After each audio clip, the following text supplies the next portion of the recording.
आज का जो मेरा व्लॉग है वो है मुल्तान की एक रहमता बीबी है उसके हवाले से, जिसने के 60 साल उसकी एज है। उसने एक बच्चे को जन्म दिया है और माशाल्लाह से उसका बच्चा भी बिल्कुल ठीक है और वो ख़ुद भी बिल्कुल ठीक है।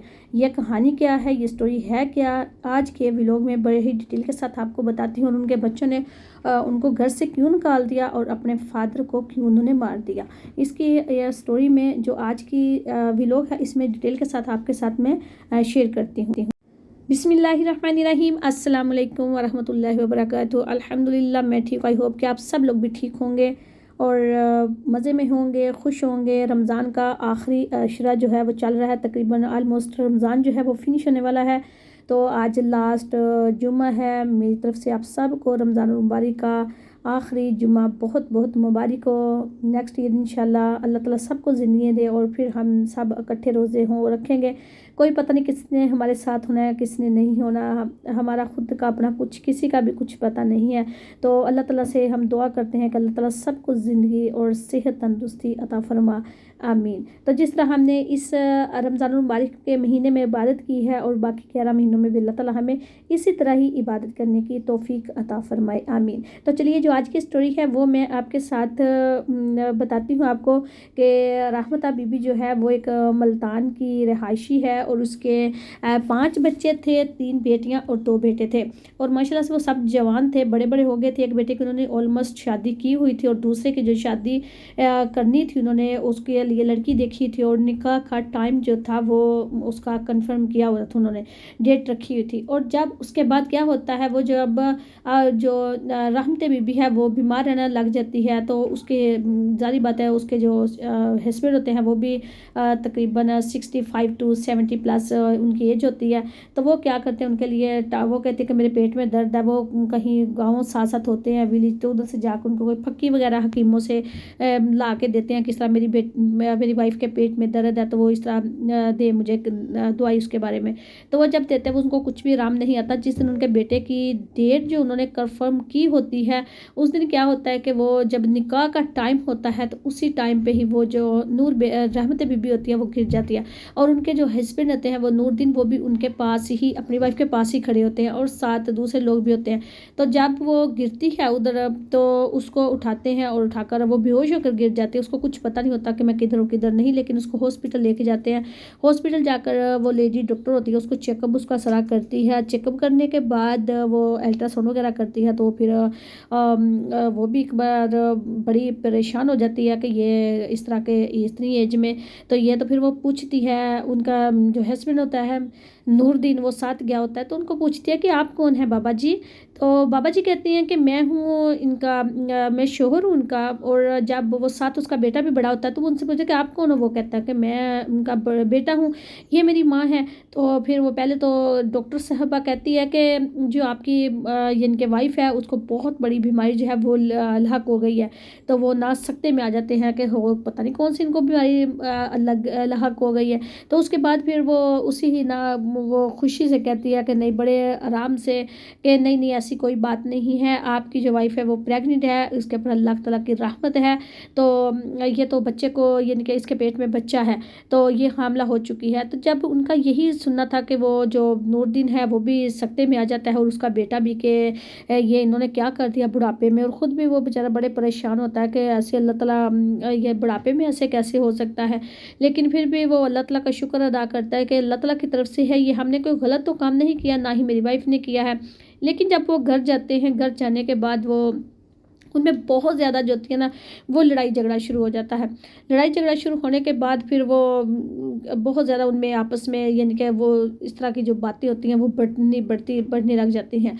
तो वो जब ये कहते हैं कि ये ऐसे जब घर में जाते हैं तो वो फिर ज़ाहिर बात है वाइफ भी साथ ही होती है उसकी, रहमता बीबी, नूरदीन भी होता है। तो वो थोड़े दिन के बाद वो जो बेटा होता है वो ज़ाहिर बात लड़ाई चल रही होती है तो उसको धक्का देते हैं। तो वो धक्के से वो नीचे गिरता है और वो मर जाता है जो नूरदीन होता है।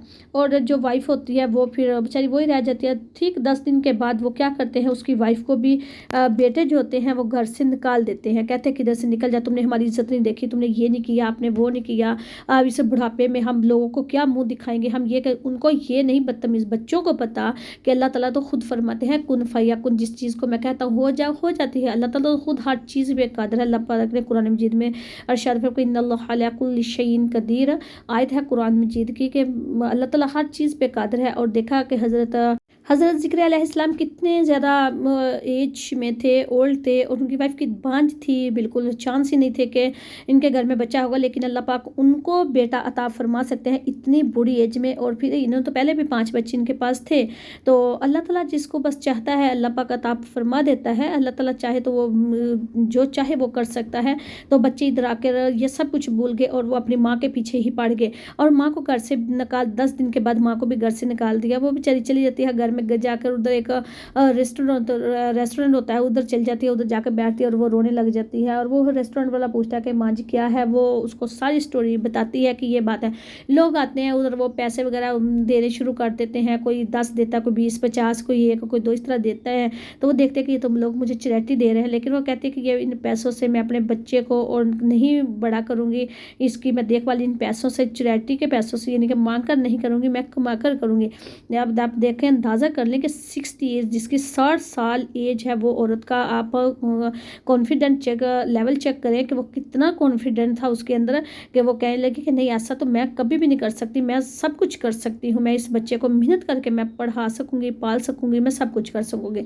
लेकिन उन्होंने क्या किया, वो होटल वाले को कहती है कि बेटा आप ऐसे करें, मुझे थोड़े से आप पैसे दें ताकि मैं इससे कोई स्टोर वगैरह कोई काम छोटा सा मैं शुरू कर लूँ, तो फिर बाद में मैं आपको जो पैसे होंगे वो मैं आपको वापस कर दूँगी। वो फिर वो लड़का भी अच्छा होता है, वो जो होटल वाला होता है वो उसको उनको दे देता है, और उससे वो कोई उनकी चटनी होती है वो बड़ी मखसूस जायकेदार सी वो बनाते हैं, तो वो उनकी ना मशहूर हो जाती है बहुत, वो सेल करनी स्टार्ट करते हैं, वो फिर बड़ी दूर दूर गांव तक ना वो बिकनी स्टार्ट हो जाती है। और साथ वो समोसों का भी ना वो साथ स्टॉल जो होता है वो लगाना स्टार्ट कर देते हैं।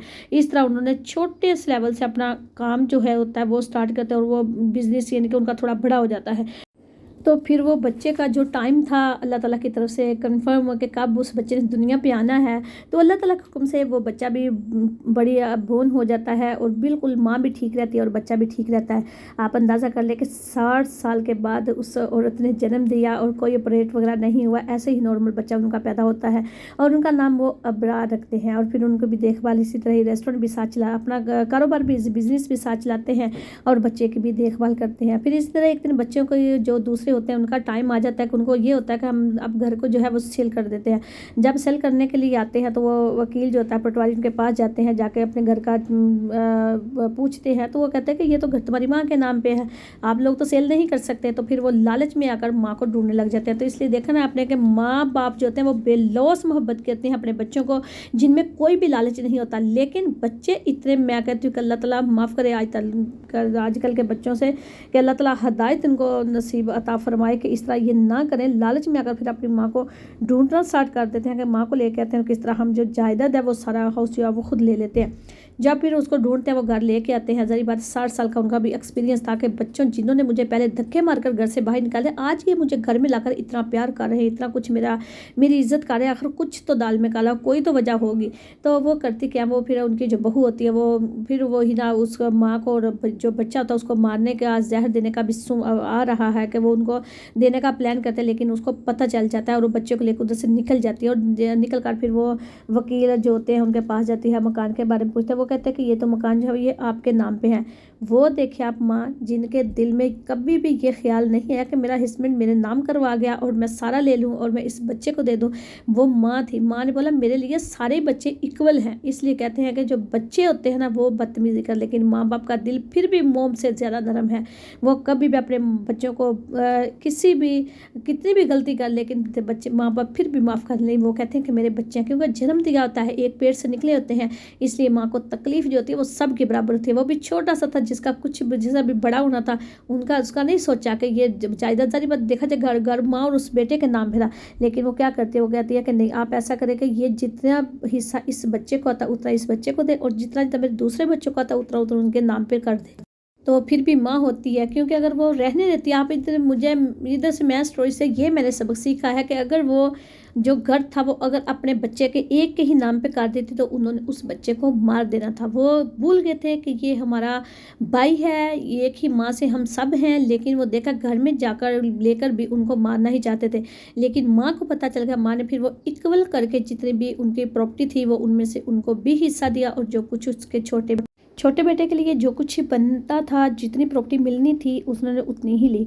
वो माँ जानती थी कि अगर इस बच्चे के नाम पे ये सारी प्रॉपर्टी रहे तो ये बच्चे और मुझे भी ये मार देंगे। उन्होंने जान बचाई अपनी और अपने बच्चे की भी, और दूसरे बच्चों को भी उन्होंने जो कुछ इक्वल हिसाब से इक्वल करके जितनी भी प्रॉपर्टी आती थी वो इक्वल करके सबको दे दी। तो किसी के साथ भी उस माँ ने ऐसा नहीं किया, ना उसने सोचा कि मुझे इन्होंने घर से निकाल दिया, और ना ही उनके दिल में कोई ऐसी बात आई, और ना ही ये सोचा कि ये हस्बैंड जो जायदाद जितनी भी है ये तो मेरे हस्बैंड के वो मेरे नाम पे कर गए हैं।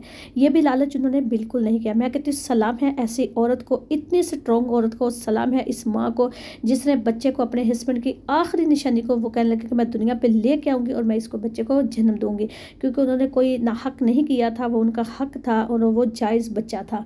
तो कोई भी बच्चे ने बोला कि हम काला मुँह करेंगे, बाहर जाएंगे, हम ये करेंगे, हम वो करेंगे, आप बच्चों की बातों का अंदाज़ा कर ले कि कैसे अपनी माँ के आगे वो बातें जो थी वो कर रहे थे और अपनी माँ को नीचा करने की कोशिश कर रहे। लेकिन माँ फिर भी माँ है। वो देखते करके हम कौन होते हैं, हमारी माँ हमसे स्ट्रॉन्ग है जो हमको दुनिया पे लेके आई, हम तो कुछ भी नहीं कर सकते थे। तो इस स्टोरी से बहुत कुछ सीखने को मिला है। प्लीज़ चैनल को सब्सक्राइब, लाइक और शेयर ज़रूर कीजिएगा। अल्लाह।